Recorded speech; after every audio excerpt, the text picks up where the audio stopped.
Hi guys, అందరూ ఎలా ఉన్నారు? ఈరోజు గోల్డ్ మార్కెట్ అప్డేట్ కానీ చూసుకుంటే 24 క్యారెట్ల 10 గ్రాముల బంగారం ధర 110 రూపాయలు అయితే పెరిగింది. అదేవిధంగా 22 క్యారెట్ల 10 గ్రాముల బంగారం ధర కూడా 100 రూపాయలు అయితే పెరిగింది. ఇక కేజీ వెండి ధర 500 రూపాయలు పెరిగి 89,000 అయితే కేజీ వెండి ధర కొనసాగుతుంది. దానికి సంబంధించిన పూర్తి వివరాలను ఇక్కడ స్క్రీన్ పైన డిస్ప్లే చేస్తాం, మీరు ఇక్కడ చూడొచ్చు. ఇక్కడ కానీ మనం గమనించినట్లయితే 24 క్యారెట్ల 10 గ్రాముల బంగారం ధర 110 రూపాయలు పెరిగి 71,620గా ఉంది. అదేవిధంగా 22 క్యారెట్ల 10 గ్రాముల బంగారం ధర 100 రూపాయలు పెరిగి 65,650గా ఉంది.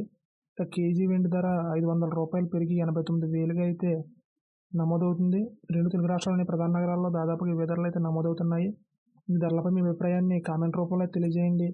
అదేవిధంగా ప్రతిరోజు గోల్డ్ అలాగే సిల్వర్కి సంబంధించిన మార్కెట్ అప్డేట్స్ని నేరుగా మీ మొబైల్కి నోటిఫికేషన్ రూపంలో పొందేందుకు మన ఛానల్ని సబ్స్క్రైబ్ చేసుకుని బెల్ ఐకాన్ కూడా యాక్టివేట్ చేసుకోండి. Thank you.